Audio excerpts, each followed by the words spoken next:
কি সবাইকে বলো, বারাসাত থেকে আম এসছে একদম সেই গাছের আম। তোমাদের বড় ব্লগে দেখিয়েছিলাম যে আমাদের সেই গাছ যেখান থেকে মানে এরকম করে তুমি দাঁড়িয়ে আমকে হাতে নিতে পারবে গাছ থেকে না ছেড়ে, ওই গাছের আম পাঠিয়েছে বাবা। তো এখন সেটাকে আনপ্যাক করা চলছে। এটা পাঠিয়েছিল কবে আসিস? মোটামুটি 3-4 দিন আগে তো বোধ হয় না? পচে যাবে কেন? ভিজে গেছে নাকি এরকম কেন? এই খুলতে আমি আমের গন্ধ পেয়ে গেছি কিন্তু। হ্যাঁ রে, আমার এবার একটু ডাউট হচ্ছে খারাপ টারাপ হয়ে গেল কিনা, দেখা যাক। সেই সুদূর কলকাতা থেকে হায়দ্রাবাদে, কলকাতার বাড়ির আম একদম।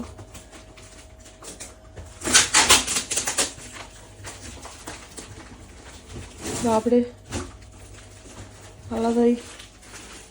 ঠিক আছে, ভালো আছে। আমার সাইজ দেখো, সেই ল্যাংড়া আম।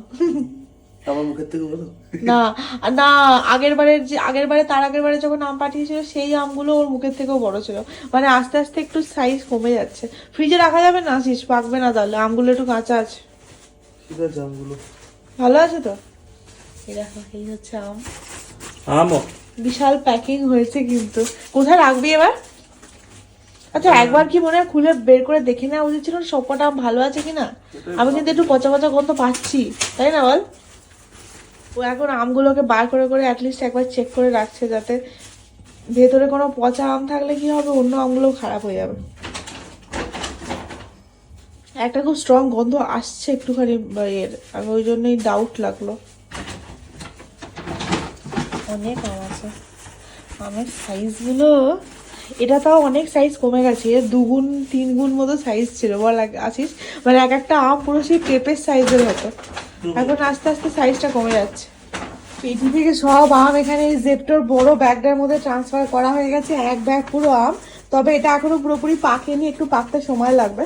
তো এটাকে মোটামুটি এখন 3-4 দিন একটুখানি এরকম করে রেখে দিতে হবে, পাকলে তারপরে খাওয়া যাবে। কারণ মানে কাঁচা অবস্থায় কিন্তু গাছের আম ভীষণ টক, না পাকলে চাপ আছে।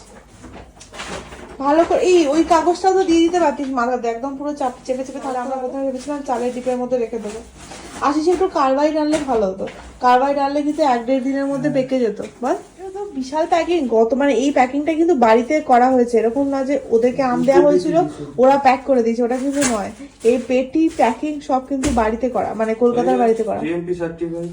হ্যাঁ, আম পাকলে আবার তোমাদের দেখাবো, তাই তো?